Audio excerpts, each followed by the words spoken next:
सभी श्रोता भाई बहनों को हों कि ये वो मुख्य यजमान हैं जिन पर भगवान देवाधिदेव महादेव की कृपा, करुणा, उनकी उदारता हुई।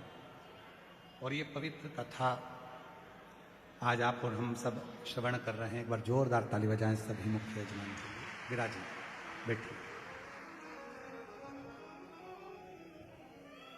और तेरी कृपा बिना नाही एक भी लेते श्वास ते कृपा से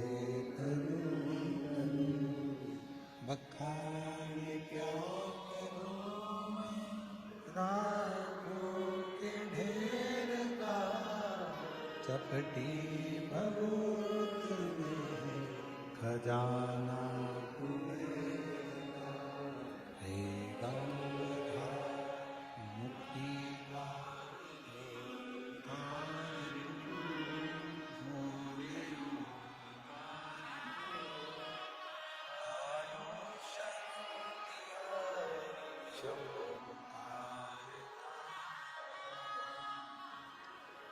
शिव कृपा से आज कथा के मध्य में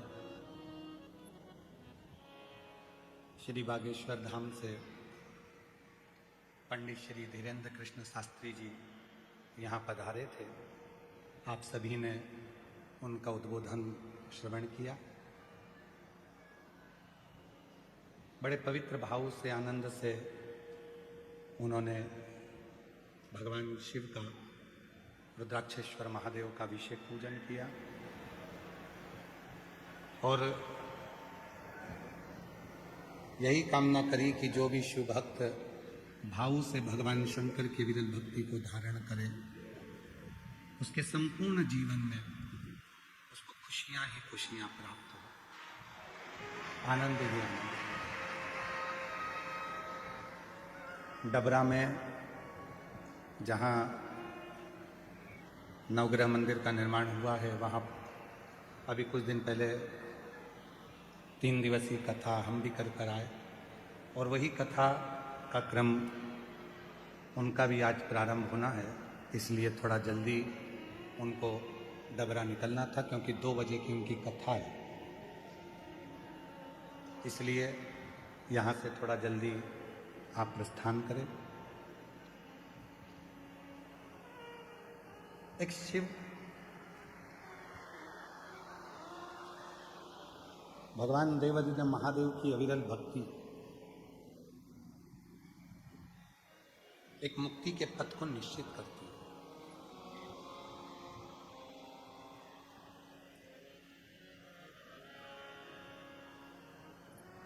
और शिव महापुराण की कथा कहती है, जब भक्ति प्रबल होती है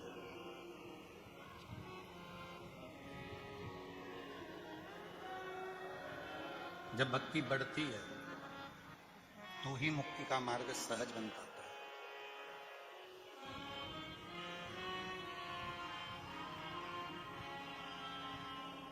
और संसार का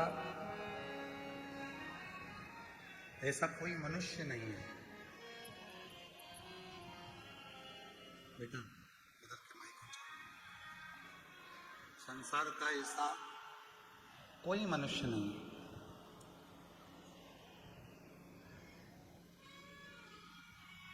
जिसको भगवान देवाधिदेव महादेव ने नहीं दिया। शिव पुराण कहती है, जिस दिन तुम्हारे भीतर विश्वास प्रबल हो जाता है, जिस दिन तुम्हारे भीतर विश्वास दृढ़ हो जाता है, उस दिन शिव आपकी झोलियों में खुशियां देना प्रारंभ कर देते हैं।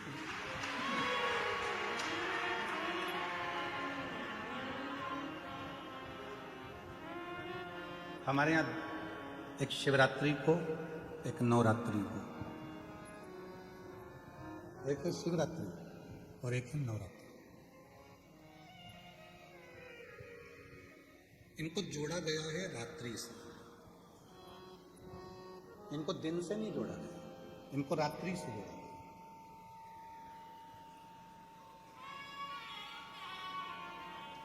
क्यों जोड़ा गया? कि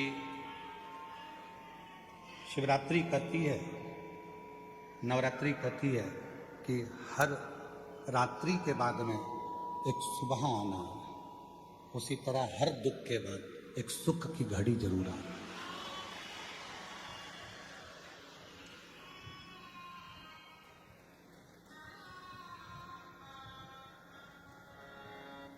ऐसा कोई संसार में नहीं जन्मा जिसको परमात्मा ने सुख नहीं दिया।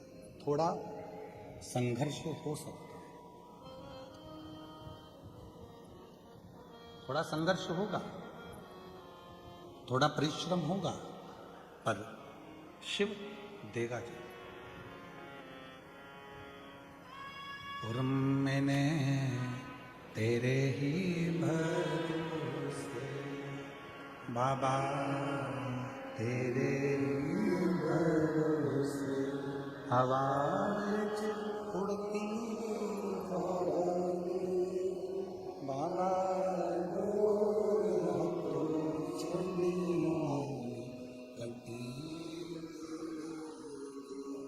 भोले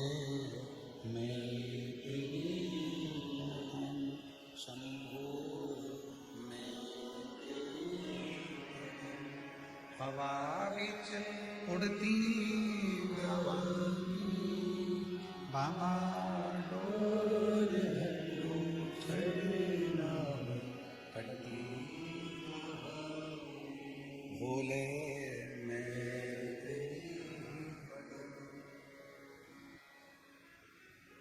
शिव कथा कहती है, रात्रि आती है तो सुबह भी है। शिवरात्रि हर महीने आती है, हर महीने शिवरात्रि आकर कहती है, और प्रत्येक महीने की शिवरात्रि का अपना अपना एक नियम है।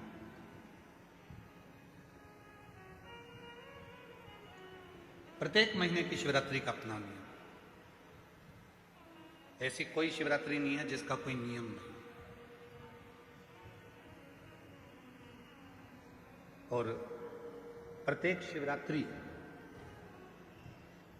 अलग अलग फल भी देती है।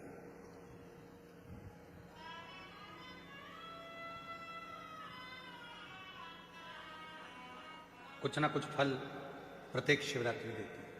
चलने दे बाबा, गर्मी बहुत है। हाँ रहने दे बस इसको।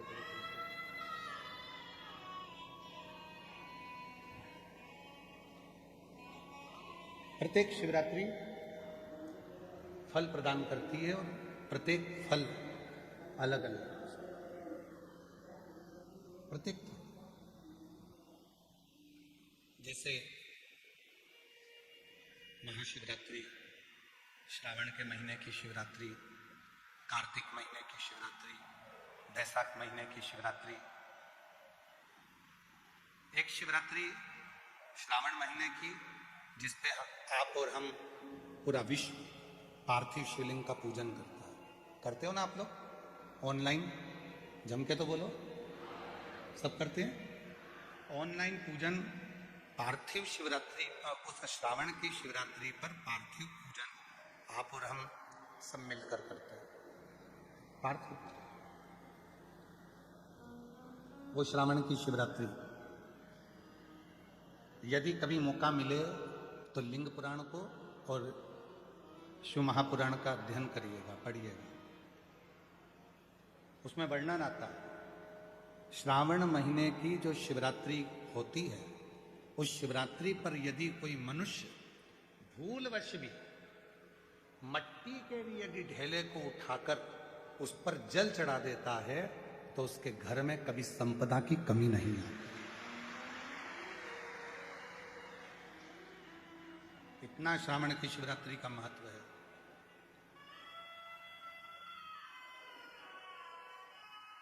तो दुनिया के लोग केवल महाशिवरात्रि को मानते थे, श्रावण की शिवरात्रि किसी के स्मरण में नहीं रहती। और जब सावन की शिवरात्रि स्मरण में नहीं रहती थी तो वो सावन के महीने में ऐसे ही निकल जाती थी। पर जब से शिव भक्तों ने शिव महापुराण की कथा को सुनना प्रारंभ करा, कथा श्रवण करना जब प्रारंभ किया, तो उनके स्मरण में ये शिवरात्रि की महत्वता आई और शिवरात्रि की महत्वता आई तो आज पूरे भारत में आप जरा विचार करिएगा, कोरोना महामारी आने के बाद एक एक व्यक्ति को धन से जूझना था, एक एक व्यक्ति को कष्ट झेलना था, क्योंकि कोरोना ने हमारे संपूर्ण विश्व को नीचे की ओर ले जाकर धकेल दिया।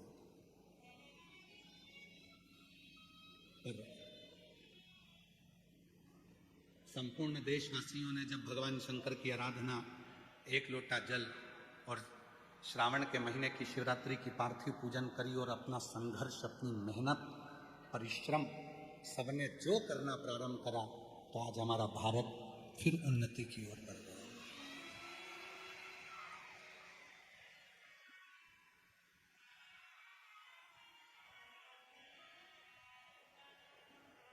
कई देश ऐसे हैं जो आज भी कोरोना के कारणवश प्रबल नहीं बन पाए, पर हमारा भारत, हमारा देश, हमारा तिरंगा आज भी उसी आनंद के साथ भारत की इस पवित्र गौरवमय भूमि पर लहरा रहा है। आज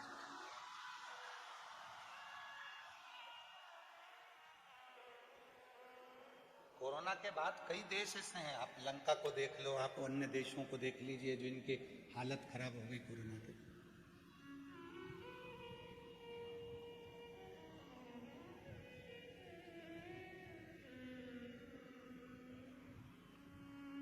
पाकिस्तान जैसा देश हो, अन्य देश नीचे चले गए, पर भारत आज भी उसी आनंद के साथ खड़ा है।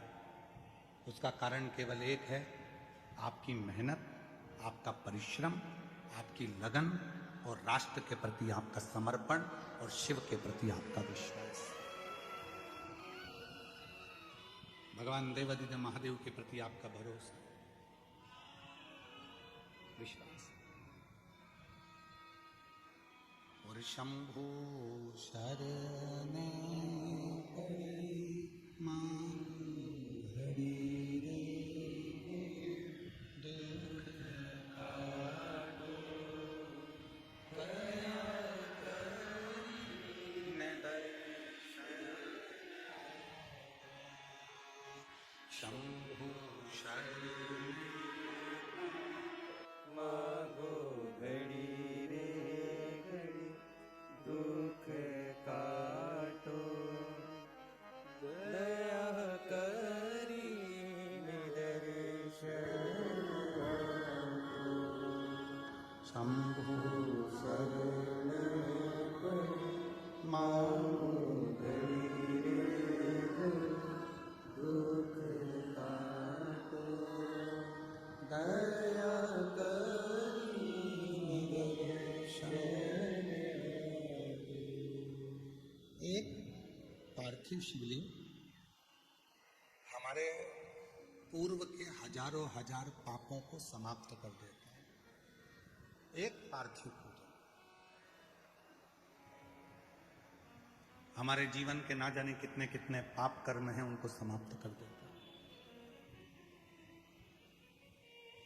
जैसे दो रिश्ते हैं, अंदर का परिश्रम, दो रिश्ते हैं।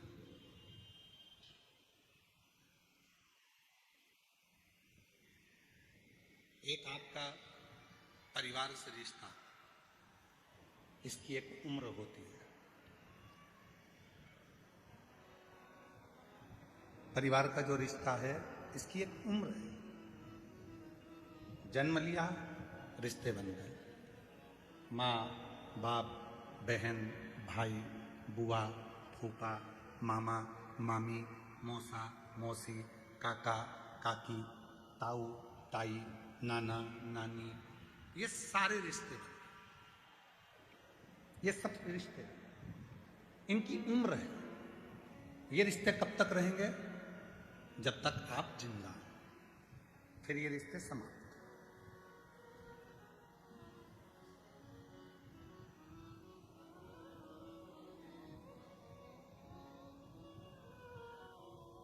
वो रिश्ते फिर समाप्त हो जाते हैं। एक रिश्ता वो होता है जो जन्म लेने के बाद से मरने तक रहता है, और एक रिश्ता वो होता है जन्म नहीं लिया उसके पहले से लेकर मरोगे उसके बाद तक एक रिश्ता चलता है, उसकी उम्र नहीं होती। वो रिश्ता है शिव से रिश्ता, क्योंकि शंकर की कोई उम्र नहीं है। संसार के लोगों की उम्र है, तो एक उम्र तक का रिश्ता होता है। शिव जी की कोई उम्र नहीं है। आप कहोगे कि भोलेनाथ जी की उम्र का अंदाजा कैसे लगा सकते हैं, तो आप खुद जरा विचार करिए। सती माता प्रसूति के गर्भ से जन्म लेती हैं और गोदी में माता सती है। 33 कोटि देवताओं को बुलाया गया, उसमें भगवान देवादिदेव महादेव आकर खड़े हुए। सती मैया शिव जी को देख रही हैं, शिव सती को देख रहे, सती शिव को, शिव सती को देख रहे। रिश्ता अब सती मां गोदी में है और भोलेनाथ जी का विग्रह, भोलेनाथ जी का स्वरूप कितना विशाल, किसने जाना।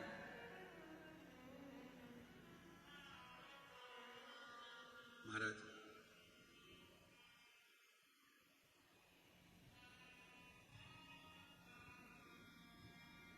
जब भगवान देवादिदेव महादेव का विवाह सती जी के साथ में हो रहा था, तो सती जी से प्रसूति माता ने कहा था, जरा एक बार शिव जी से उम्र तो पूछ ले सती, जिससे तू विवाह करने जा रही है, एक बार उम्र तो पूछ कि शंकर जी की उम्र कितनी है। सती मैया ने शिव जी के सामने हाथ जोड़कर कहा कि आपकी उम्र कितनी है। शिव जी कहते हैं, सती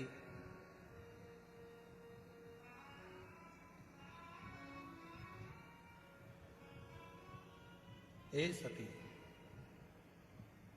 तेरे 88 लाख जन्म तो मैंने अपनी आंखों से देखे हैं। कितने जन्म? 88 लाख जन्म तेरे मैंने अपनी आंखों से देखे हैं,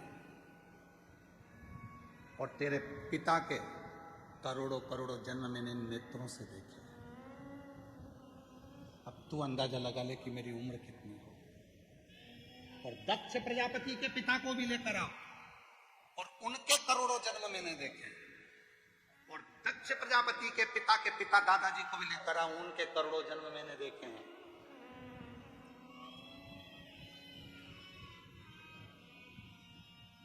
तो सती ने कहा, आपकी कोई उम्र नहीं है क्या? 50 साल, 60 साल, 100 साल, 80 साल, 90 साल, 1000, 5000, जैसे कहा जाता है राम जी महाराज की इतनी उम्र थी, भगवान कृष्ण की इतनी उम्र थी, इतनी उम्र के ये थे, तो क्या आपकी कोई उम्र नहीं? आपकी कोई उम्र नहीं? सती, यदि मेरी उम्र होती तो मैं केवल संसार के लोगों से संसार के बीच में रहकर ही रिश्ते रखता। मेरी उम्र का ठिकाना नहीं है, क्योंकि मैं अमर हूं। इसलिए जो जन्म लेता है, जो मेरा होता है, जो जन्म नहीं लिया, माँ के गर्भ में भी आया, तब भी मैं उसका साथ देता हूँ। बाहर निकलता है तो भी साथ देता हूँ, मरता है तो भी साथ देता हूँ, मरने के बाद भी साथ। एक रिश्ता, एक संबंध जो मुझसे दुनिया के लोग जोड़ लेते हैं, वो संबंध वो प्रबल संबंध होता है कि वो संबंध कभी खत्म नहीं होता, समाप्त ही नहीं होता। और कोई पिछले जन्म के अच्छे कर्म मुझे बाबा तेरा साथ मिला, कोई पिछले जन्म के अच्छे कर्म मुझे बाबा तेरा साथ मिला। जहाँ सारी दुनिया झुकती है, जहाँ सारी दुनिया झुकती है, मुझे वो आली दरबार मिला, दरबार मिला। कोई पिछले जन्म के अच्छे कर्म मुझे बाबा तेरा साथ मिला, कोई पिछले जन्म के अच्छे कर्म मुझे बाबा तेरा साथ मिला। जिसने जान लिया जिसने वेद को, शास्त्र को पढ़ा है, ध्यान करा है, स्मरण करा है, वो जिंदगी में पहचान गया कि शिव है क्या।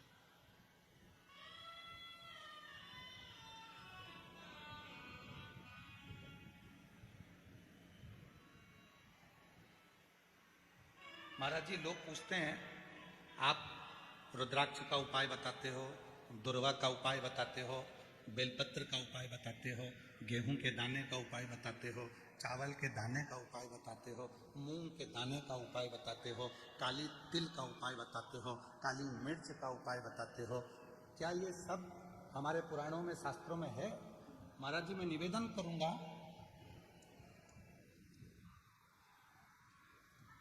फ्रांस के राजा नेपोलियन ने अपनी वाणी में एक शब्द कहा। नेपोलियन ने कहा कि धरती पर मनुष्य जन्म लेने के बाद तुम्हें जो चाहिए वो तुम्हें मिल सकता है। कैसे? बस तुम्हें जो धरती पर चाहिए वो कहीं ना कहीं, किसी ना किसी पुस्तक में हमारे पुरखों ने लिख दिया है। उस लिखे को तुम अनुभव करना चालू कर दो और तुम्हें दुनिया का सारा सुख प्राप्त हो जाए।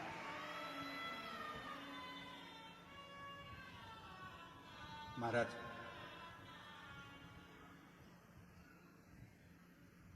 पढ़ना पड़ेगा। पहले टीवी कम थी, पुस्तक ज्यादा थी।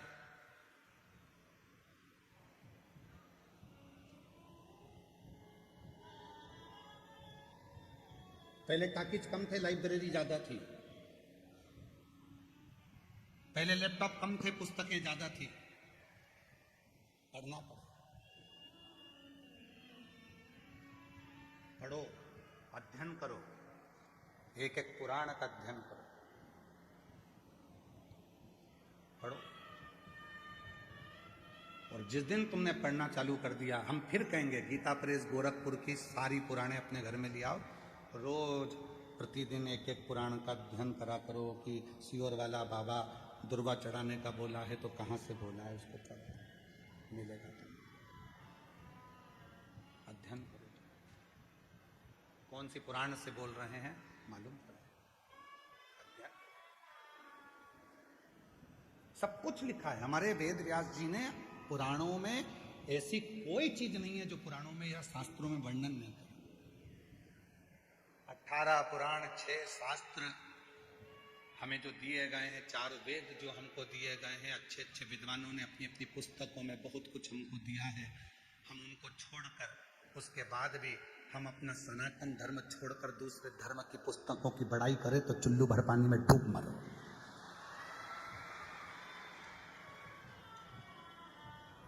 अपने सनातन धर्म की पुस्तकों को छोड़कर, 4 वेदों को छोड़कर, 6 शास्त्रों को छोड़कर, 18 पुराणों को छोड़कर,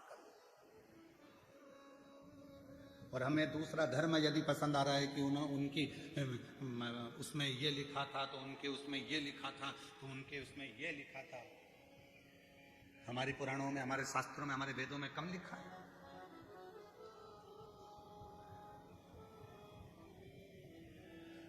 जैसे मंदिरों को मिटाने का काम विधर्मियों ने करा, तीर्थों को नष्ट करने का काम विधर्मियों ने करा, वैसे ही हमारे वेद और शास्त्रों में भी अटकलियां, हमारे वेद और शास्त्रों को भी मिटाने का काम विरोधियों ने करा, विधर्मियों ने करा। पढ़ता नहीं है व्यक्ति, बस कह देता सियोर वाले महाराज जी ने कहा था, ये करा वो करा। सियोर वाले महाराज जी ने बोला था कि बेलपत्र को ऐसे चढ़ाना, एक बेलपत्र की डंडी की दिशा की भी मूलता रहती है कि डंडी कहाँ रखना।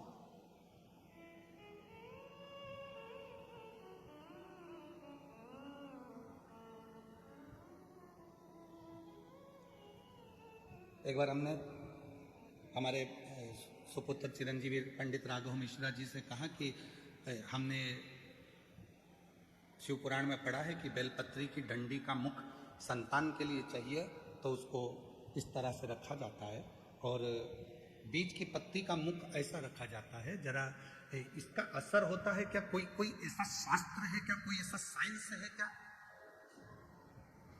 तो हमने कहा तुम्हारे गूगल में सर्च करो, क्या वो साइंस है? तो पंडित राघव मिश्रा जी ने उसको निकाला और उसको निकाल कर वो हमको बता रहे थे। कहाँ बैठे हैं राघव? कहाँ है?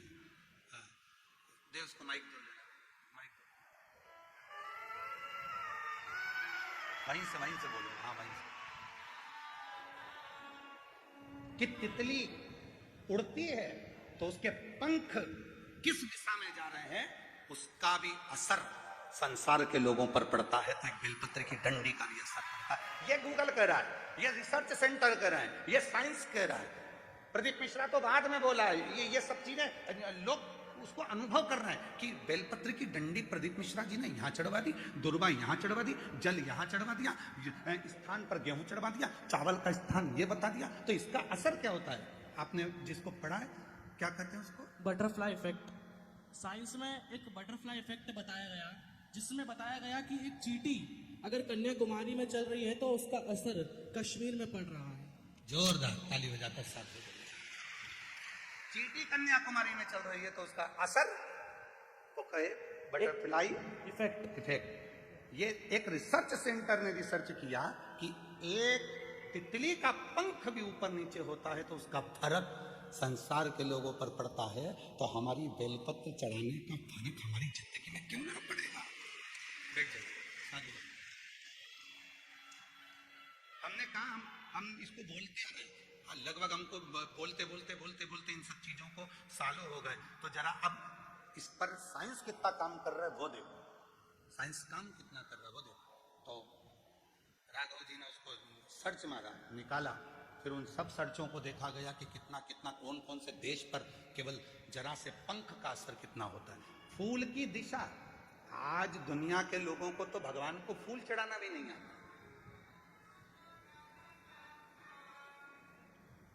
हम आपसे पूछें कि शिव जी को फूल कैसे चढ़ाया जाता है, हम आपसे पूछें कि भगवान को फूल कैसे चढ़ाया जाता है, तो आप फूल दो जरा।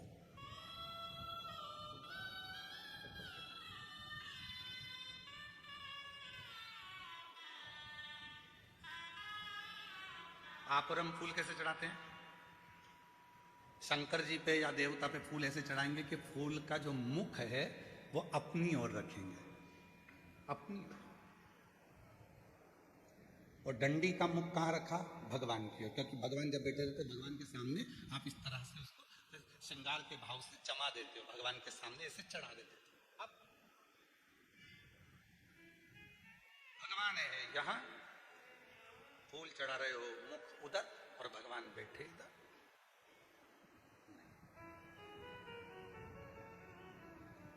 डंडी का मुख अपनी ओर हो और फूल का मुख मेरे परमात्मा की ओर हो। परमात्मा किसी को दिया जाता है तो उसको डंडी से नहीं दिया जाता, उसको पुष्प का अग्र भाग दिखाया जाता है। जब फूल का आगे का भाग उसको दिखाते हैं तो वो समझ जाता है कि डंडी में कांटे हैं और इसने अपनी जिंदगी में सारे कांटों को संभाल कर रखा है, तो इसकी जिंदगी को मुझे फूल की तरह कर देना है। वो समझ जाता है, वो समझता है। अब हम परमात्मा को जा रहे हैं, रोज मंदिर जा रहे हैं, भोलेनाथ जी कृपा करना, भोलेनाथ जी दया करना, भोलेनाथ जी मैं तेरी शरण में हूँ, शिव जी कृपा करना, संतोषी माता कृपा करना, राम जी कृपा करना, गणेश जी कृपा करना, भवानी कृपा करना। सबने भगवान के सामने फूलों को जमा दिया, श्रृंगार कर दिया, पर फूल का मुख परमात्मा की ओर नहीं करा। हम क्या सोचते हैं कि फूल जो भी मंदिर देखे उसको अच्छा लगना चाहिए, उसको ये नहीं देखा कि भगवान को अच्छा लगा कि नहीं लगा, अपने को अच्छा लगना चाहिए। और फल हमें मिला नहीं, पूरी जिंदगी हो गई। 3 चावल के दाने का महत्व हमने पहले कहा था। एक रात्रि को 9:15 पर करने वाला उपाय हमने पहले कहा था। आज दुनिया के लोग वो रात्रि के 9:15 वाला जब उपाय करते हैं तो उनको उसका फल क्यों मिलता? एक पत्र आया, अभी हम पत्र ज्यादा पढ़े नहीं क्योंकि थोड़ा समय ज्यादा हो गया था। 2 पत्र पढ़े हैं, अभी पढ़ेंगे जब बीच में कहीं भजन वजन आएगा तो उसमें हम पढ़ लेंगे। तो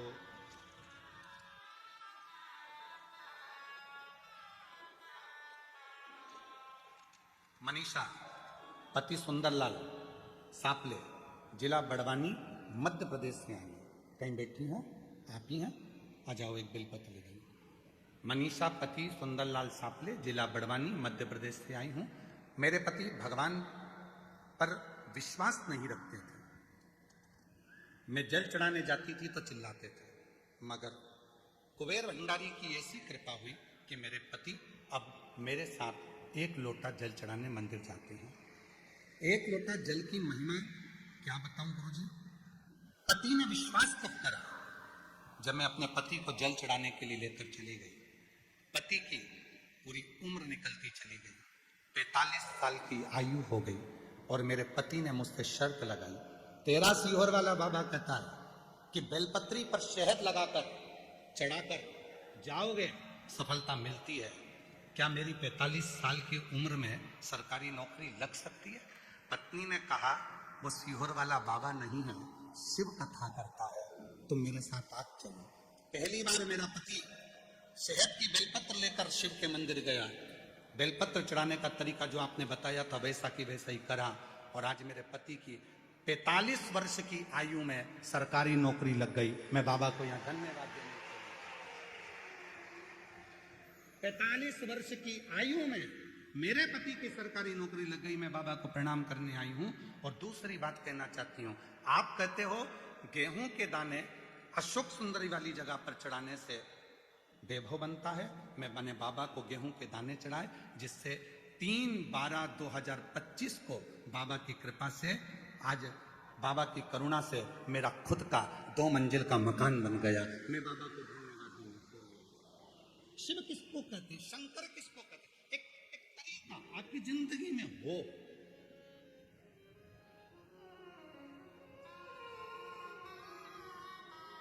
हमारा चिकित्सा विभाग कहता है दूध पीना है तो दूध को पीने के लिए खड़े होकर पिया जाता है, और पानी को पीना है तो बैठकर पिया जाता है, शरीर के लिए ठीक हो। उसी तरह शिव को जल चढ़ाने का भी तरीका होता है, तो शंकर को पुष्प चढ़ाने का भी तरीका होता है, तो शंकर को चावल का दाना चढ़ाने का भी तरीका होता है।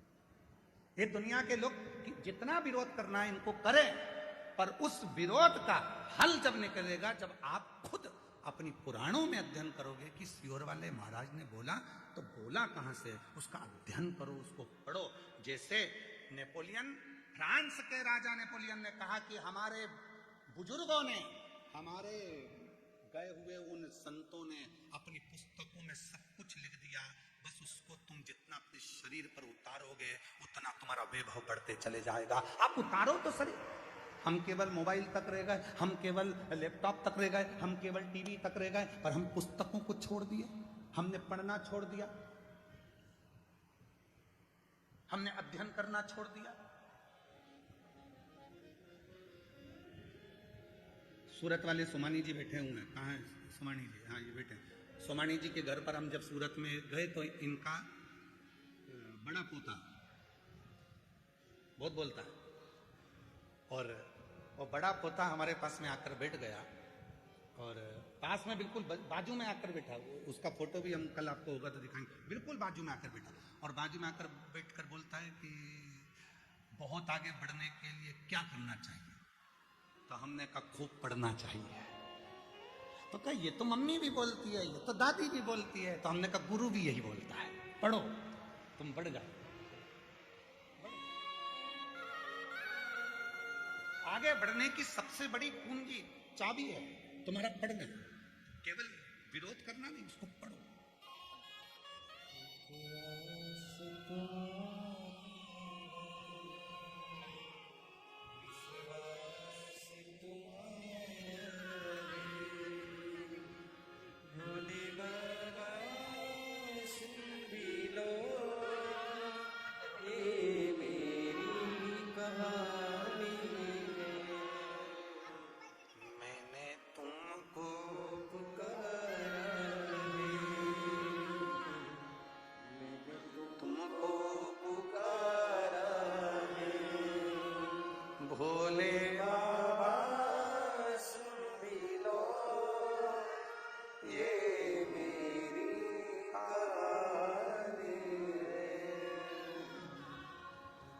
बाबा का स्मरण तरीका होता है। बेलपत्र चढ़ाने का तरीका होता है, पुष्प चढ़ाने का तरीका होता है, जल चढ़ाने का तरीका होता है, भगवत भजन करने का।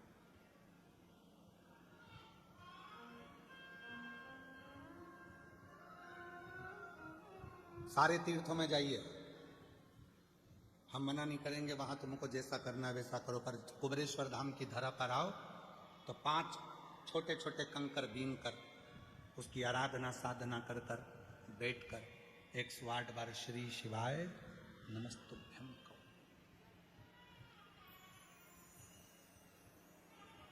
एक कंकर को अपने साथ ले जाओ, 4 कंकर छोड़ जाओ,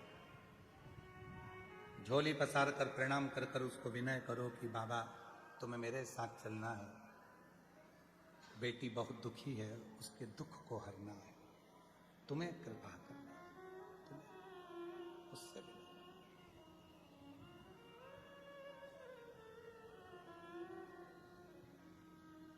और मेरे बाबा दया करना,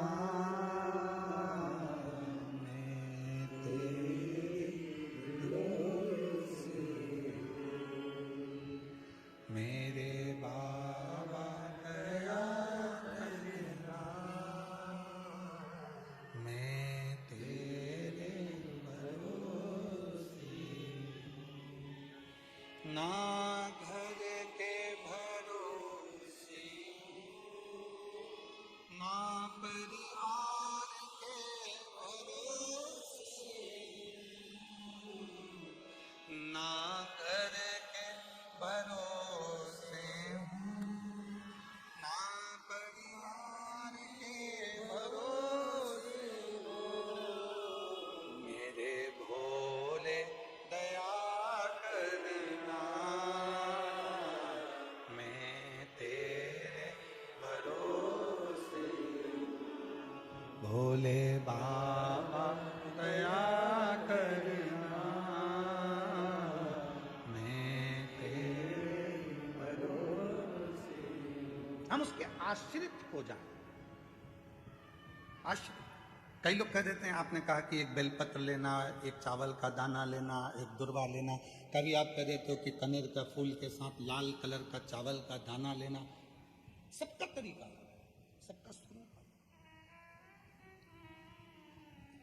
सब फल देते हैं, बस विश्वास के साथ करना होता है, विश्वास के साथ। एक पत्र आया है,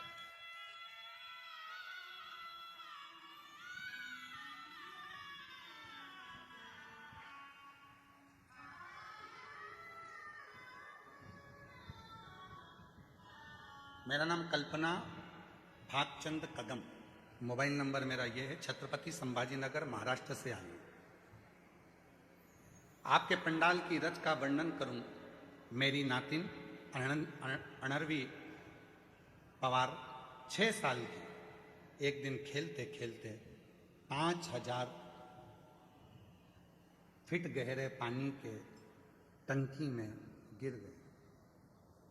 सूचना घर वालों को नहीं, बेटी को ढूंढ रहे हैं, कहां चली गई। बच्चा अंदर पड़ा है, किसी को नहीं मिल रहा। ढूंढते ढूंढते 10 मिनट, 15 मिनट, 20 मिनट हो गए और वो बच्ची मिल गई। तब सूचना मिली कि पानी की टंकी में वो लड़की गिर गई और प्राण उसके लग रहा है कि चलेगा। पूरा घर, कहीं बैठी हूँ, छत्रपति संभाजी नगर से, मेरा नाम कल्पना भागचंद कदम, छत्रपति संभाजी नगर से मोबाइल नंबर है, आ सकते हैं। सूचना मिली कि वो तो अब हाथ से निकल। माँ रोती बिलखती, क्या करती क्या? अगर बच्ची आई हो तो उसको ला सकते हैं। जवाब दे दिया, चली गई, हो गई पूरी। मां रोती रोती शिव के मंदिर में गई और भगवान शंकर को जल चढ़ाकर उसका पानी, अब पानी में तो डूबी थी और पानी ही चढ़ा के लिए और लाकर बेटी का मुख खोलकर, उसके शरीर में पहले कितना पानी भरा था, वो पानी उसके मुख में डालकर जो पेट को दबाना प्रारंभ करा, डॉक्टर से कहा कुछ तो करो, जो दबाया, हल्की सी हापड़ी भराई, जो आधे घंटे से पानी की टंकी में पड़ी थी वो जिंदा निकल गई। ये शिव है, इसको शिव कहते हैं, इसको शंकर कहते हैं। याद आया उसको, सियोर वाला बाबा बोला था एक लोटा जल सारी समस्या का हल है। याद आया, दौड़ पड़ी, मेरी बेटी मेरे हाथ से चली, दौड़। फिर कल वाली लाइन याद रखना, अरे भीड़ में तन्हा प्यास की गहराई में मुझे तुम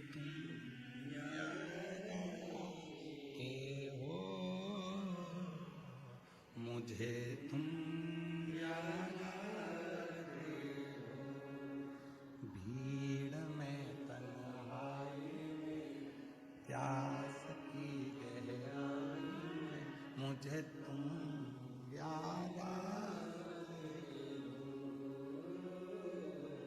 भोले तुम याद आते हो। याद आए, जिस समय उलझन में फंसे और उस समय पर वो परमात्मा याद आ जाए तो समझ लेना कि वो याद नहीं आया है, वो तुम्हारे दुख को हरने के लिए आकर खड़ा हो।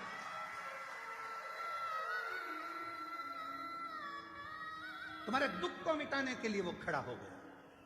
वो याद नहीं आया, वो स्वतः आए। रोते नहीं, खुश ना, अभी तो भक्ता दे दी वापस, रोते नहीं, आंसू बचाओ, अच्छा आंसू बचाओ, आंसू बचाओ, शंभू प्रणाम करो बाबा। यही बेटी है जो आधे घंटे तक पानी की टंकी में पड़ी रही है।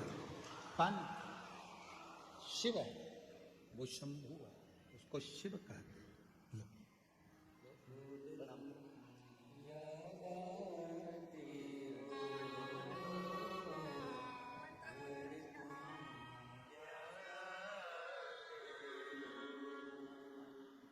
मुझे तुम याद आते हो, मुझे तुम याद आते हो, वो याद आना चाहिए। और जब वो याद आएगा तुम्हारा आधे से ज्यादा दुख अपने आप समाप्त हो जाएगा।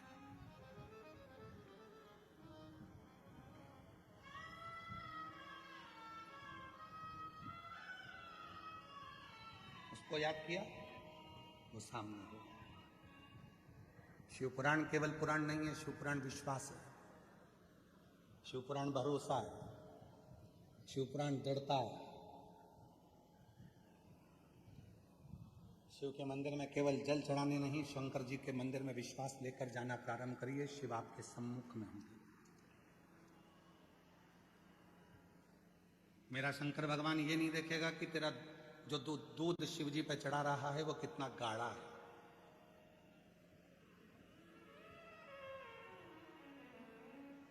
लोग लोगों से लड़ लेते हैं, क्यों भैया हमने तुमको 600 रुपए दिए हैं और तुमने इतना पतला पतला दूध शंकर जी को चढ़ाने के लिए दे दिया। शिव जी नहीं देखता कि दूध गाढ़ा कितना है, शिव जी ये देखते हैं कि तेरा विश्वास कितना गाढ़ा है।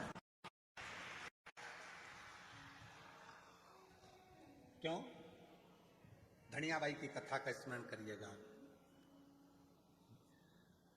गीता प्रेस गोरखपुर के कल्याण अंक का धनियाबाई का एक प्रसंग आता है। एक हरियाणा की रहने वाली धनिया जो शिव के मंदिर जाती थी, पूरे गांव के लोगों के पास में गाय भैंस सब थी, धनिया के पास में कुछ नहीं था। कल्याण का ये अंक और कल्याण अंक का ये विश्वास की कथा जरा ध्यान। धनिया के पास में ना गाय थी ना भैंस थी, कुछ भी नहीं था, क्योंकि धनी नहीं था तो होगा क्या। पर शिव की भक्ति बहुत थी, शंकर की भक्ति। और शिव भक्त की जो भक्ति होती है इसकी परीक्षा बहुत होती है। धनिया के पास कुछ,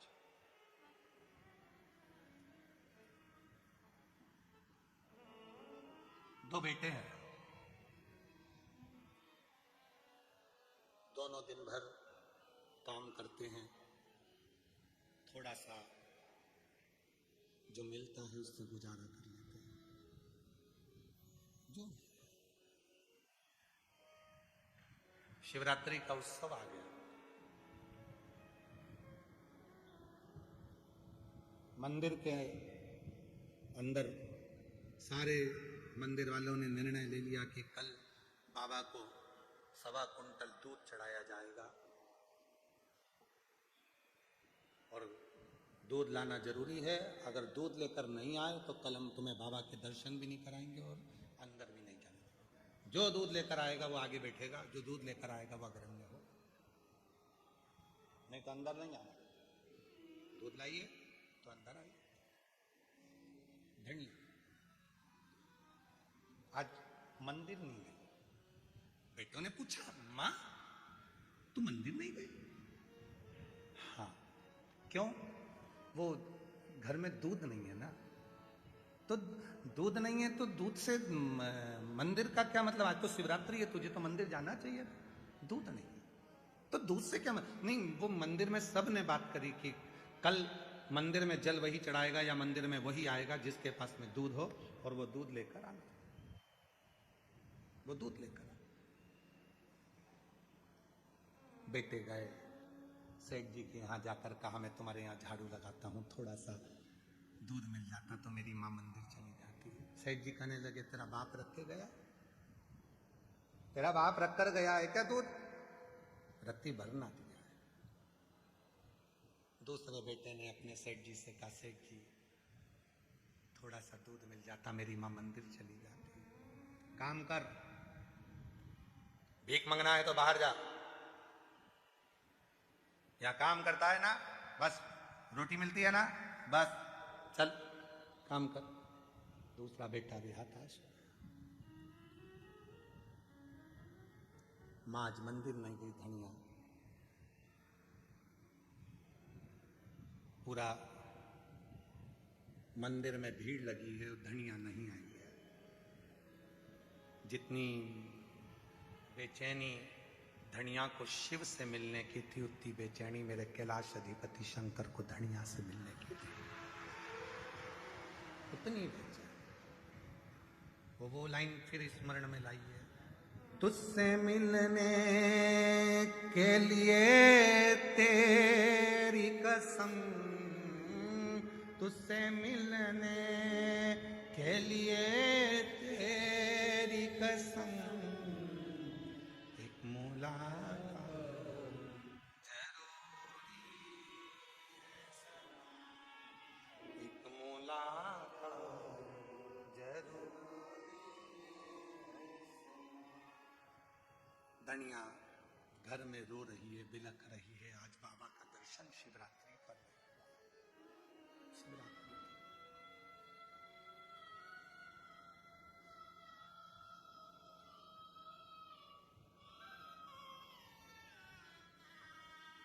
चलिए, मेरा भोला बाबा गाढ़े दूध को नहीं देखता, मेरा भोला बाबा गाढ़े विश्वास को देखता है। गाढ़े विश्वास। धनिया निवेदन कर रही है, शंभू आज तू बड़ा सजा होगा, आज शिवरात्रि है, मेरे पास दूध नहीं है ना, तो इसलिए मैं आई नहीं हूं। पर कल थोड़ी ना दूध की जरूरत पड़ेगी, कल तो मैं मंदिर आऊंगी, जल चढ़ाऊंगी। जैसे कुबरेश्वर धाम का फुलेरा दूज, रुद्राक्ष महोत्सव की सबसे बड़ी जान होती है फुलेरा दूज। उसी फुलेरा दूज के दिन जो रुद्राक्ष कैसे भी होते हैं, इतने प्रबल और सिद्ध हो जाते हैं कि वो औषधि का कार्य करना चालू कर देते हैं। उसी फुलेरा दूज की महत्वता कुबरेश्वर धाम पर रहती है, इसलिए दुनिया के लोग 7 दिन की शिव महापुराण में फुलेरा दूज का दर्शन करने कुबेर भंडारी की चौखट की धूल लगाने के लिए आते हैं।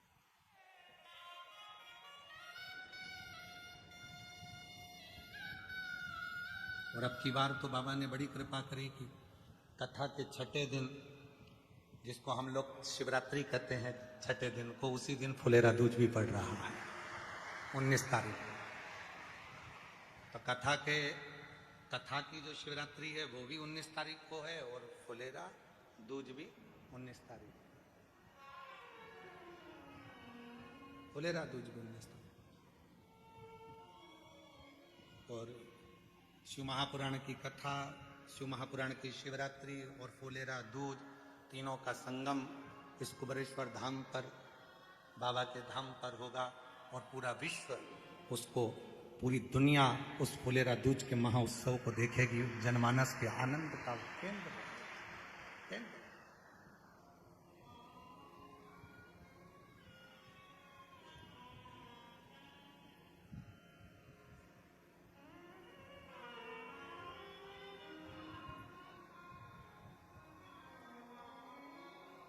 धनिया के मन में आया कि मैं कल आऊंगी, कल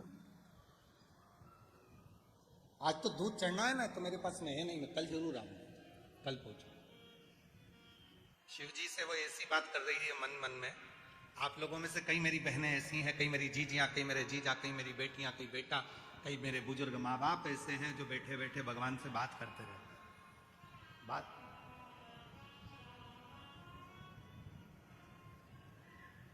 कल आऊंगी मैं। और दूसरे दिन पहुंच गई, लोटा भर के जल था, दरवाजे से अंदर जा रही थी।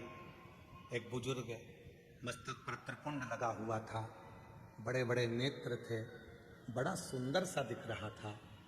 डंडा टेक कर आकर खड़ा हो गया। मां, ए मां, थोड़ा सा दूध दे दो ना तेरे लोटे का, थोड़ा सा दूध तेरे लोटे का दे देना। धनिया कहती है, रे बाबा सटिया गया के, हरियाणा की भाषा है, सटिया गया है के?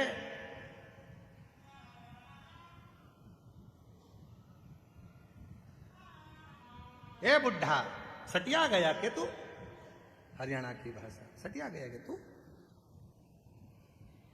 सटिया या नहीं हो? ओ ताई लद्दूध पवा देना, लद्दूध। अरे मेरे लोटे में तो जल है, कहां दूध धरा है?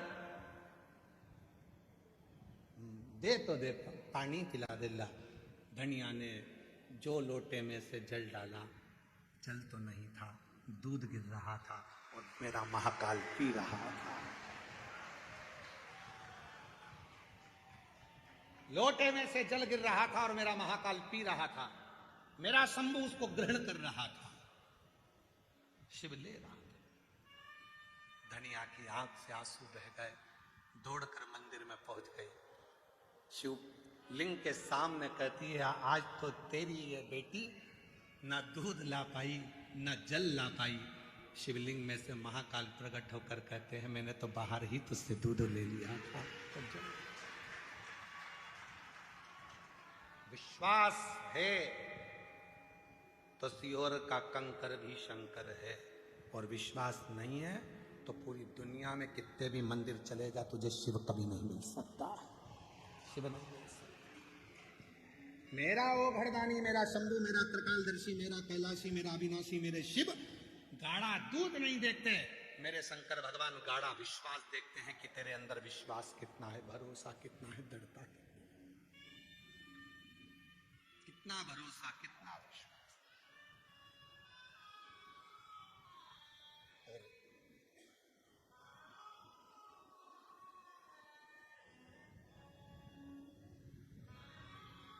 जब विश्वास दृढ़ हो जाता है तब शिव सामने,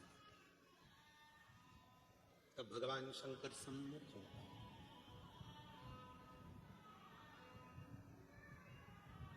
उसको पहचानने के लिए बहुत कुछ जरूरत नहीं है कि तुम बहुत सारा आडंबर दिखाओगे, बहुत सारा दिखावा करोगे तो शिव तुम्हारे सम्मुख में होंगे। शिव को कुछ नहीं, शिव तो सहज सरल, शिव शिव भगवान सहज है, सरल है, उनको कुछ नहीं, उनको तो भोला सा स्वभाव, भोला सा स्वभाव। चलो ये कथा भी जानते हो कि महाभारत की कथा भी आती है। महाभारत का एक चरित्र आता है। महाभारत की कथा में एक वर्णन आता है। कुरुक्षेत्र में महर्षि मुद्गल जी रहते थे, शिव के भक्त थे। एक नियम उन्होंने अपनी जिंदगी में बनाकर रखा था मुद्गल जी ने। महर्षि मुद्गल ने एक नियम बनाया था, फसल कट जाती थी, फसल के दाने जो जमीन पर गिरते थे उन दानों को, फसल के दानों को उठाकर लाते थे, उससे भोजन पकवाते थे और उससे 3 भाग कर देते थे। एक भाग परिवार का, 2 भाग एक संत ऋषियों का और दूसरा घर पर आए हुए अतिथियों का। 3 भाग होते थे।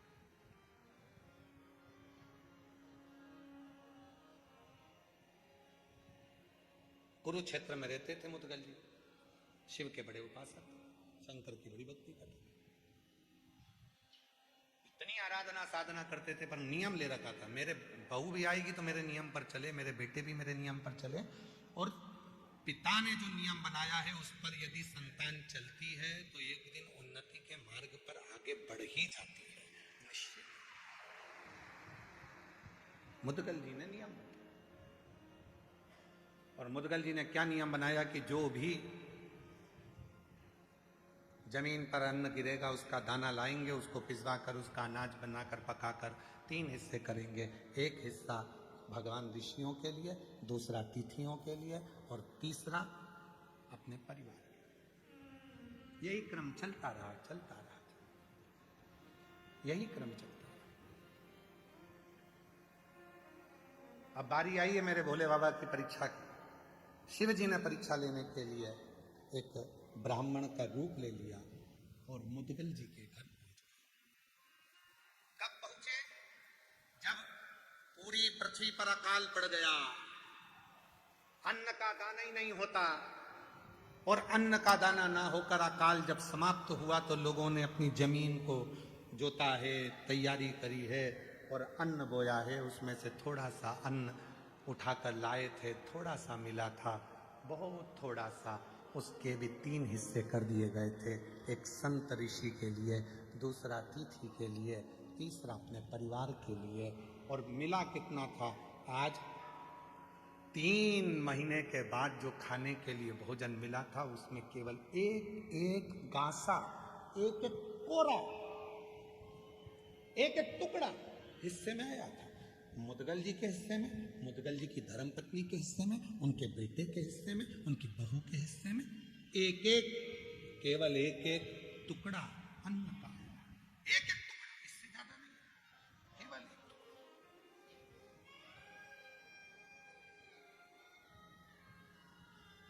बाबा पहुंच गए।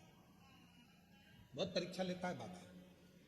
कल आपको कथा में कहा था, सबसे पहले याद रखना, शिव तुम्हें धन नहीं देंगे, दौलत नहीं देंगे, संपदा नहीं देंगे। शंकर भगवान सबसे ज्यादा तुमको क्या देंगे? तुम्हें प्रखर, प्रबल, धैर्य धारण करना तुम्हें सिखा देंगे, तुम्हें मजबूत कर देंगे। सबसे पहले शिव तुम्हें मजबूती देते हैं, तुम्हें प्रबल बनाते हैं। इतनी ठोकर मारेंगे, इतनी ठोकर मारेंगे कि तुमको मजबूत बना देंगे। और ठोकर जिंदगी में याद रखना, ठोकर कभी पहाड़ से नहीं लगती, ठोकर हमेशा छोटे मोटे पत्थर से ही लगती है। ठोकर कभी पहाड़ से नहीं लगती। कौन है जिसको पहाड़ से ठोकर लगी? एक को लिया पकड़ के कि जिसको पहाड़ से ठोकर लगी हो। पहाड़ से ठोकर कभी किसी को नहीं लगती, ठोकर हमेशा छोटे मोटे पत्थर से ही लगती है। इसलिए घर जो टूटता है वो छोटी मोटी बात से टूटता है, बड़ी बात तो धरी की धरी रह जाती है।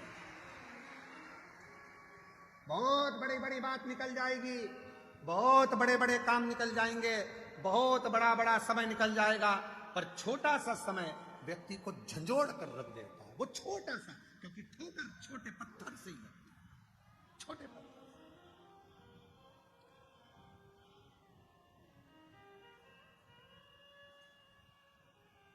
आप लाखों की संख्या में आए हो, जितने ये 3 डूम का एक डूम है, पीछे 3 डूम लगे हैं, इधर पंडाल अलग लगा है, इधर टेंट पंडाल अलग लगा है, मंदिर प्रांगण में लोग बैठे हैं, 3 पंडाल पीछे हैं, ग्राउंड में लोग अपना अपना चादर लगाकर झोपड़ी बनाकर बैठे हुए हैं।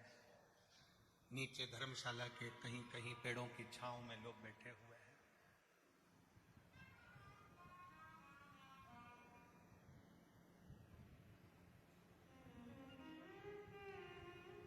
हमको उम्मीद नहीं थी कि तुम इतने लाखों की संख्या में तुम यहां पहुंच जाओ।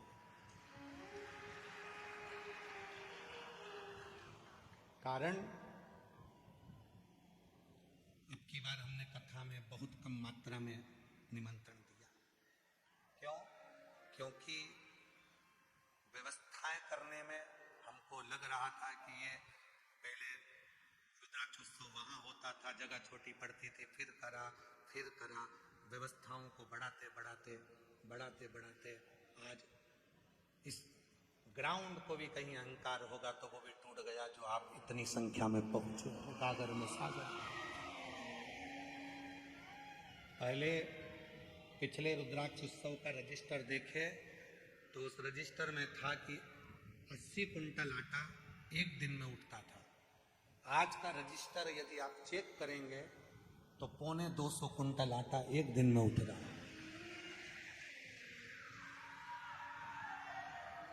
परोसने वाले ये पूरे मालेगांव की टीम बैठी हुई है और 250 कुंटल आटा और लगभग 250 कुंटल चावल प्रतिदिन का उठता है बाबा के, प्रतिदिन 250।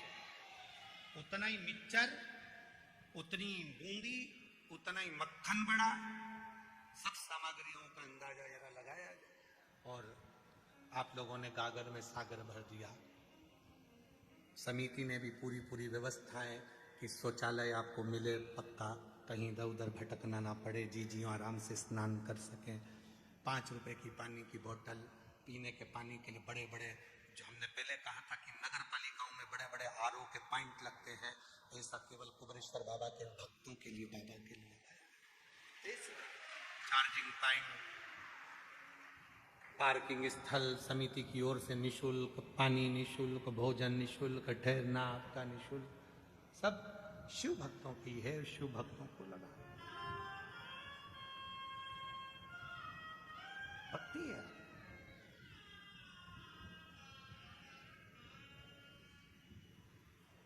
और आज भी हम बाबा जी से कह रहे थे, भोलेनाथ जी से, बाबा धीरे धीरे भेजना इनको, यहाँ धीरे धीरे भेजना, आराम आराम से।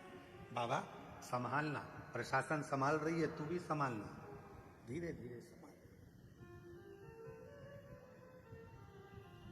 जब तुम्हारी संख्या बढ़ती है तो हमारा बीपी बढ़ता है।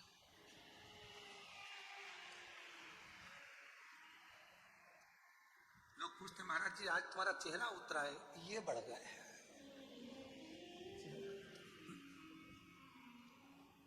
और हमारा जितना बढ़ता है उससे दुगना शासन प्रशासन का बढ़ जाता है। उनके भी ऊपर नीचे होते रहते, बढ़ गए। इधर देखो, 1 नंबर गेट बंद करो जल्दी से, 2 नंबर बंद करो, 3 नंबर का चालू करो, 4 नंबर से निकालो, 5वें नंबर से निकालो। प्रयाग का मेला और सीहोर का रुद्राक्ष महोत्सव एक बराबर का है, एक बराबर। तो संभालना बहुत बड़ी जवाबदारी मध्य प्रदेश शासन की, प्रशासन की होती है। आज मैं पुनः मध्य प्रदेश सरकार को, मोहन सरकार को बहुत साधुवाद देता हूं, जिन्होंने बहुत सुचारू रूप से इसको संभाला। प्रशासन, सीहोर प्रशासन बहुत संभाल रहा है, बहुत समिति कर रही है, प्रशासन सब। और मेरे नगर के सारे पत्रकार बंधु, सोशल मीडिया, इन सबको साधुवाद देता हूं, जिन्होंने इतना स्तंभ के साथ में इस कार्यक्रम को संभाल कर रखा है। रोज प्रतिदिन सद्विचारों से, सद्बुद्धि से, सदानंद के साथ इसको प्रेषित किया है।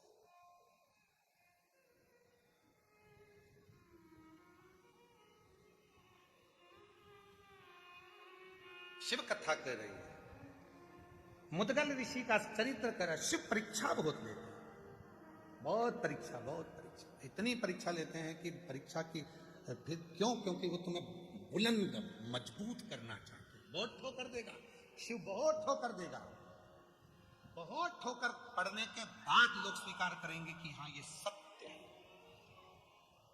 बहुत ठोकर पड़ेगी तब स्वीकार करो। पहाड़ से किसी को ठोकर नहीं लगती, पत्थर कंकर से लोगों को ठोकर लगती है। इसलिए याद रखना, छोटी छोटी बातों से ही घर टूटता है। छोटी बातों को इधर से सुना उधर से निकाल दिया। परिवार को लेकर चलो, एक दूसरे के होकर चलो, मजबूत होकर चलो।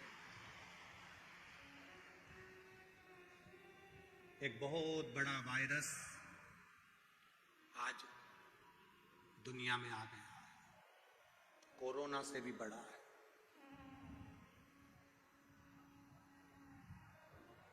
उससे बचना है। पूरी दुनिया में एक वायरस आया है और बहुत बड़ा वायरस है, उससे बचना है। तो कोरोना से भी बड़ा है, बर्बाद कर देगा तुमको। वो वायरस का नाम है क्या बोला, किसने बोला, कब बोला, क्यों बोला, मेरे लिए बोला, तेरे लिए बोला, किसके लिए बोला, क्यों बोला, कब बोला, कैसे बोला, सही में बोला कि गलत में बोला, मेरे लिए बोला। ये वो वायरस है जो तुम्हारे घर को भी और तुम्हें भी एक दिन बर्बाद करके रख देता है। ये वायरस तुम्हें भी बर्बाद कर देता है, तुम्हारे घर को भी बर्बाद कर देता है, अपने आप को भी बर्बाद कर देता है। क्यों? मेरे लिए बोला था, हाँ मेरे लिए। उसने बोला, कब बोला, कैसे बोला, क्यों बोला, किसने बोला, ये बोला ही वायरस है। कैसे बोला, उसकी इतनी हिम्मत, मेरे लिए बोला, कब बोला, ये वायरस है, बहुत बड़ा। ये व्यक्ति को बर्बाद कर देता। और जिस दिन तुमने सोच लिया आग लगे बस्ती में अपन रहो मस्ती में, क्या किसको रोइए चादर तान के सोइए, वो वायरस दिमाग से निकल जाएगा। बोल दिया तो बोल दिया, जान दे अपन तो कड़ी चावल खाओ और श्री श्रीवाय जान बोले बोल जान क्या कर भजन शिवोहम बोलो, शिवोहम शिवोहम शिवोहम। जब तुम्हें लगने लगे कि ये बहुत ज्यादा महान दिख रहा है और मैं तो उसके आगे हल्का दिख रहा हूं, तब याद करना क्या बोलना है, शिवोहम, मैं शिव हूं, मेरे अंदर शिव है, मैं शंकर, मैं ओ घड़दानी, मेरे भीतर शिव समाया है। शिवोहम शिवोहम शिवोहम शिवोहम। शिव को भजो, शंकर, शिव का स्मरण, तब सुख है। और ध्यान दें, तेरे दम।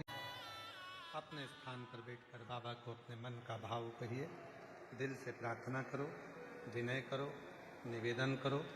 बाबा को अपने मन का भाव कहिए, जहाँ जगह मिले वहाँ बैठें और हृदय से बाबा को अपने मन का भाव कहो, शिव से प्रार्थना करो। आज कथा का चतुर्थ दिवस है।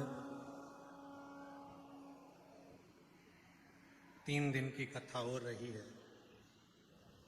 बाबा देवादिदेव महादेव की ये पवित्र भूमि कंकर शंकर की धरा, रुद्राक्ष महोत्सव 2026।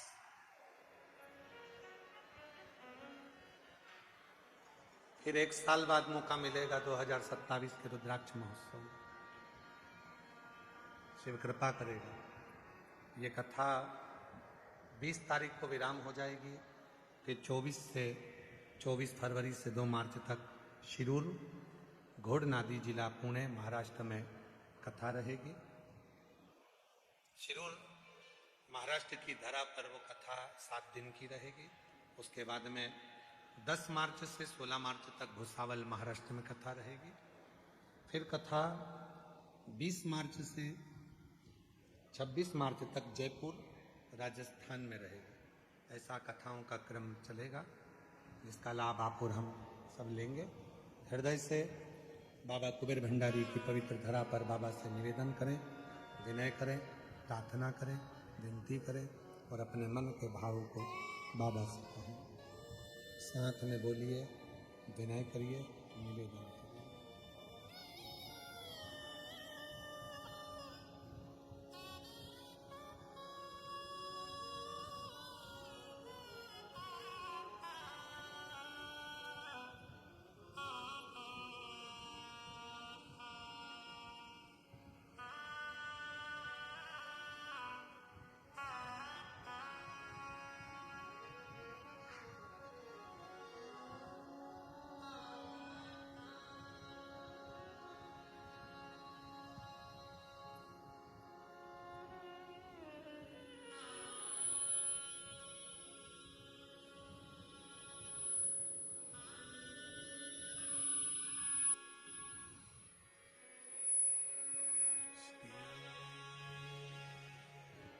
शिवाय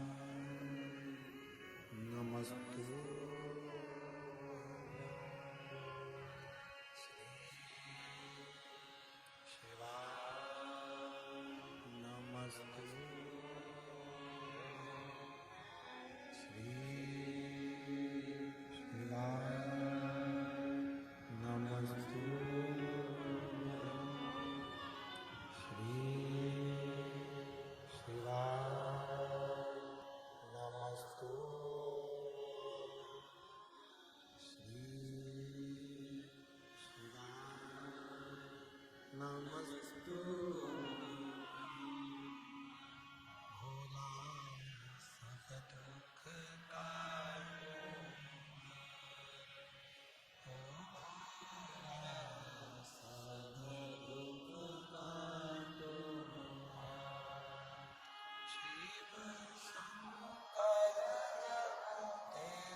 भोले बाबा जपो तेरी माला, भोला सब दुख काटो।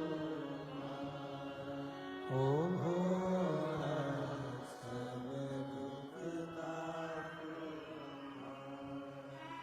वेश है मंगलकारी, वेश मंगलकारी, शमशान वासिया, शमशान वासिया, भोला सब दुख काटे। ओ भोला सब दुख काटो।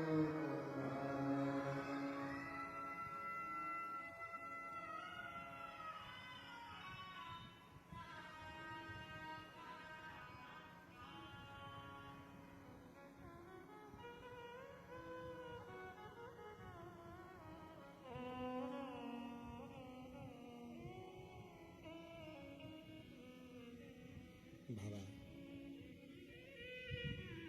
देवादिदेव महादेव भगवान शिव, ओगड़गामी त्रिकालदर्शी कैलाशी विनाशी, भगवान शंकर की पवित्र कथा कह रही है। मुदगल ऋषि का चरित्र कह रहा है। महर्षि मुदगल जी की परीक्षा लेने के लिए भगवान एक रूप धरकर अतिथि कहा। 3 महीने से अन्न का दाना नहीं मिला था पूरे परिवार को। आज बैठे थे एक एक गासा लेकर भोजन करने के लिए। दरवाजे पर दस्तक दी। मुदगल जी भोजन कर रहे थे, उठकर गए, दरवाजा खोला। क्या बात है? भूख लगी है मुझे, भोजन चाहिए। आओ बैठो। अपना भोजन का थाल उठाकर दे दिया। बाबा ये लीजिए, ये पता आप भोजन करो, ये लो।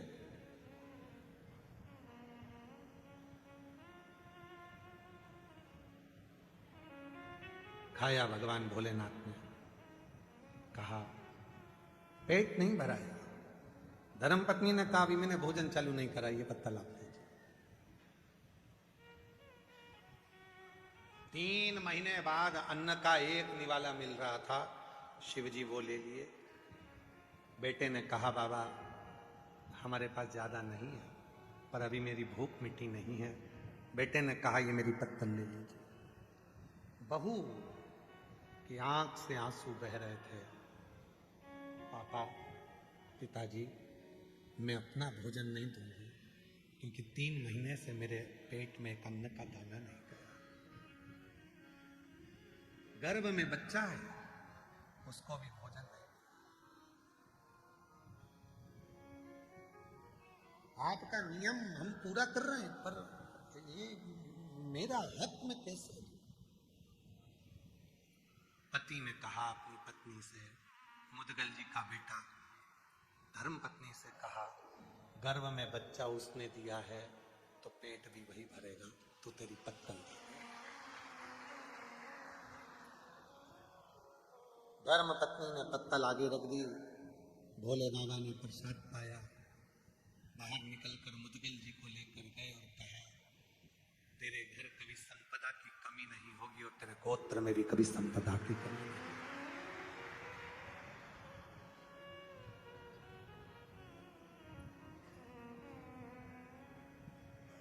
श्रद्धा थी, समर्पण था, और श्रद्धा और समर्पण जहां होता है वहां का यदि एक अन्न का दाना भी मिल जाता है तो वह हमारी जिंदगी में सुख उत्पन्न कर देता है। सुख। कई लोग कहते हैं गुरुजी हम यहाँ बहुत अमेरिका के यजमान हैं, बेंगलोर के यजमान हैं, मुंबई के यजमान हैं। आप देखिए हमारे ये बड़े बड़े जिनके अमेरिका वाले जो मुख्य यजमान पद ग्रहण करे हैं, उनको उनके और भी जो अमेरिका की मेरी जीजी आई हैं, कहीं कहीं से आए हैं, कहीं बेंगलोर से आए हैं, सबकी बहुत विशाल विशाल काम है। अमेरिका में भी भारी काम है और जगह जगह पर काम है, और कहीं कपड़े वाले बैठे हैं तो उनकी फैक्ट्रियां हैं, तो कोई की शोरूम है, तो किसी का करोड़ों का काम है, किसी का करोड़ों का टर्नओवर है। ऐसे ऐसे यजमान बैठे हैं। हमने इनसे कहा कि आप लोगों की व्यवस्था हम नहीं कर पाएंगे इतना कि आपके लिए बहुत वीआईपी हमारे पास में रूम नहीं है, और ना हम अलग से कोई भोजन बना पाएंगे कि आप लोगों को हम अलग से कोई पकवान खिला पाए। उन्होंने कहा गुरुजी हमें जिसने पूर्व में जो जजमान बना था उसने हमको बताया कि अगर प्रसाद पाना है तो एक बार कुबेरेश्वर दरवाजे का प्रसाद पाकर जाना, जिंदगी में सुख का नाम है। इसलिए हम धाम में रुकना चाहते हैं, किसी होटल में नहीं। हम धाम का भोजन करना चाहते हैं, किसी होटल का। हमें यहाँ का अन्न में थोड़ा सा मिल जाए, थोड़ा बहुत बहुत।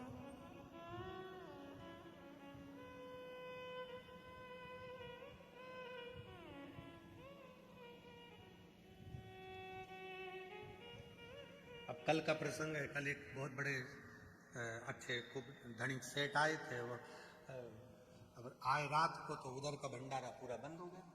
अब हमें फुर्सत मिली रात्रि को, तो हमारे अस्सू रोहिला जी हैं, सुबह हमारे साथ में जाते आते रहते हैं, और मॉर्निंग वॉक में तो वो हमारे लिए गन्ना लाए थे छील के। तो वो गन्ना हम रात को खा रहे थे, तो कहा गुरुजी भंडारा तो बंद हो गया, प्रसाद हमने का गन्ना है, हम भी खा रहे हैं, तुम भी खा लो, कहीं चलेगा। पर दांत हिल रहे हैं। हमने कहा हम तोड़ के दे देते हैं, तुम काहे चिंता करते। प्रसन्नता के भाव में बाबा के दरवाजे पर आए हो, कुबेर भंडारी के यहाँ, कुबेरेश्वर महादेव के यहाँ, दिल से भाव से जो प्रसाद पाओ उसको इस भाव में पाना कि मेरे शरीर में अगर कोई रोग हो, बीमारी हो, तकलीफ हो, तो मेरे बाबा उसको समाप्त करना। मेरे जीवन में खुशी, सुख।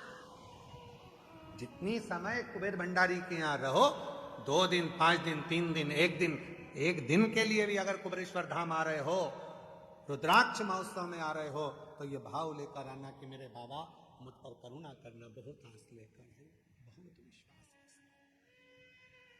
कुछ पत्र, एक पत्र में एक बहन ने लिखा, देखिए, मेरा 19 साल का लड़का है, मेरा नाम बलराम यादव, जिला साहेबगंज, झारखंड का रहने वाला हूँ।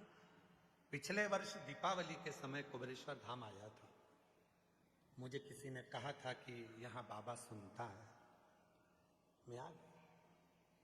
मेरा लड़का है 19 साल का, जो बचपन से बोलता नहीं है, निपट गूंगा है, बोल नहीं सकता। गुरुजी, उसने जिंदगी में एक उसके मुंह से आज शब्द भी नहीं निकला, क्योंकि उसकी जीवान में शब्द नहीं था।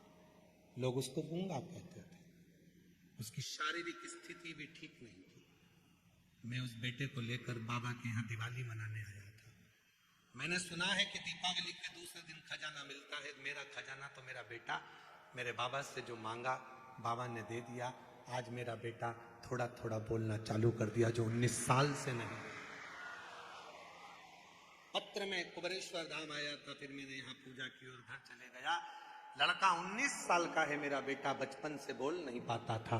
गुरुजी आपके कहे अनुसार कंकर शंकर की पूजा कर, बिलपत्र चढ़ाकर घर में बाबा को जो बेटे को देना प्रारंभ करा, आज मेरे बेटे की वाणी आई है। अब वो मुझे पापा और माँ सब बोलता। 19 साल बाद उसकी जिह्वा बोली है। ये शिव है, ये भरोसा। 19 साल से उसकी वाणी नहीं थी। बाबा मैं जिला साहेबगंज बलराम यादव झारखंड का रहवासी हूँ।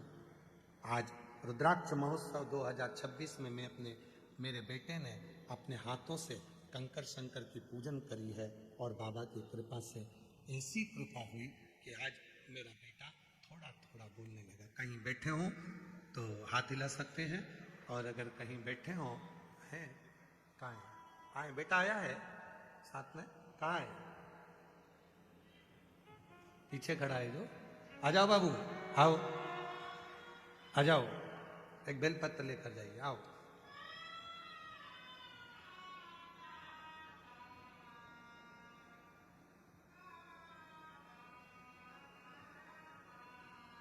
गुरुदेव, इंदिरा प्रजापत पति का नाम कनाराम प्रजापत, इंदिरा नगर, किशनगढ़ जिला, अजमेर, राजस्थान से आई हैं। कहीं बैठी हों तो हाथ हिला सकती हैं, अगर आई हों तो बेलपत्र लेने के लिए आ सकती हैं। इंदिरा नगर, किशनगढ़ जिला, अजमेर, राजस्थान। इंदिरा प्रजापत पति कनाराम प्रजापत। मेरे भोले बाबा का क्या वर्णन करूं। मेरा बेटा 2018 से सरकारी नौकरी की तैयारी कर रहा था आपकी, पर हर बार असफल हो जाता था। फिर पहली बार आपकी कथा टीवी पर सुनना प्रारंभ करा। गुरुजी आपने कथा में जो बताया एक लोटे जल का महत्व, वैसे ही मेरा बेटा और मेरा पूरा परिवार बाबा के मंदिर जाने लगा। 2.5 साल की पोती भी बाबा से विनती करती थी, और आज बाबा की ऐसी कृपा हो गई गुरुदेव कि शिव की कृपा से 16 जनवरी 2026 को बाबा की कृपा से बड़ोदरा की कथा पंडाल में बैठकर सुनी। आप कहते हो कि पंडाल में बैठकर जो मांगा जाता है वो शिव देता है, और मेरे बाबा ने, मेरे बेटे ने मेरा कहना माना, पंडाल में गया, बैठा, कथा सुनी, और बाबा की कृपा से आज मेरे बेटे की सरकारी नौकरी लग गई। मैं बाबा को प्रणाम करने के लिए यहाँ आई हूँ, साथ में मेरी बहू भी आई है। प्रणाम।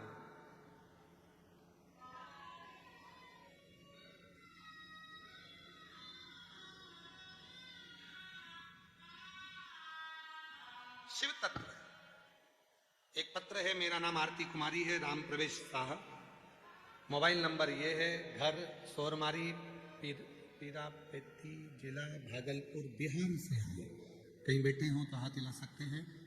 शादी को 10 साल हो गए थे, कहीं बैठी हैं, बच्चा आया है साथ में तो ला सकती हैं, आ जाइए। शादी को 10 साल हो गए था, संतान का सुख नहीं था, डॉक्टरों को दिखाई फिर भी मुझे संतान का सुख नहीं मिला, कई जगह से गोद भी भरवाई फिर भी मुझे कोई सफलता नहीं मिली। बाबा तब सफेद आंकड़े की जड़ का प्रयोग करा, शिव जी पर जल चढ़ाना प्रारंभ करा, और बाबा की कृपा से 10 साल के बाद मेरे घर में औलाद आई है। मैं बाबा को प्रणाम करती हूँ। मेरा नाम मंदा घनश्याम खनके, मैं महाराष्ट्र के राजनांदगांव संभाजी नगर की रहने वाली हूँ। बाबा मेरी शादी को 10 वर्ष हो गए थे, पर मुझे बच्चा नहीं था, ट्रीटमेंट करवाया, कोई फर्क नहीं गिरा। तब बाबा के भरोसे 4 डॉक्टरों से इलाज करवाने के बाद भी जब सुख नहीं आया, तब सफेद आंकड़े की जड़ का प्रयोग करा, और बाबा की कृपा से मेरे घर संतान की प्राप्ति 10 साल बाद हुई है। बाबा अगला पत्र है, मेरा नाम सुरेखा, पति का नाम भगवान उबाके, गांव का नाम अष्टी, जालना, महाराष्ट्र से आई हूँ। गुरुदेव 13 साल हो गए थे, संतान नहीं थी, बाबा की कृपा से सीहोर कुबरेश्वर धाम आई थी, और बाबा से विनय कर गई, सफेद आंकड़े की जड़ का प्रयोग करा। 13 साल के बाद मेरे घर में औलाद आई है। शिव तत्व की प्राप्ति का केंद्र है आपका विश्वास, आपका भरोसा, आपकी दृढ़ता।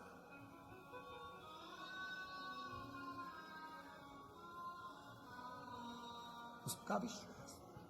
और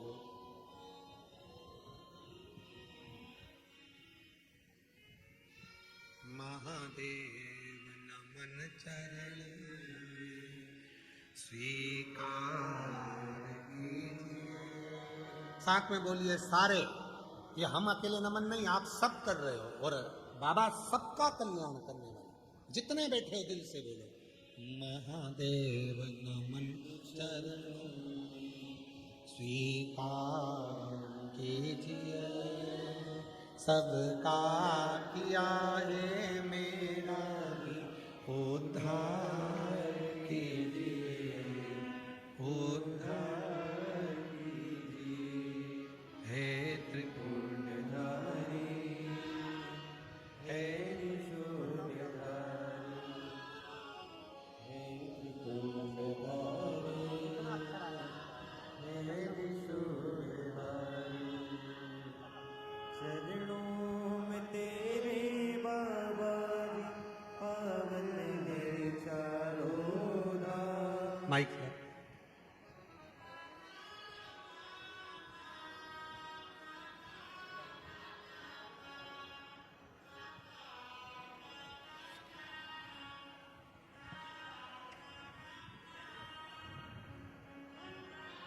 ये बच्चा 19 साल तक एक शब्द भी नहीं बोल पाया, एक शब्द भी इसकी वाणी से नहीं निकलता था।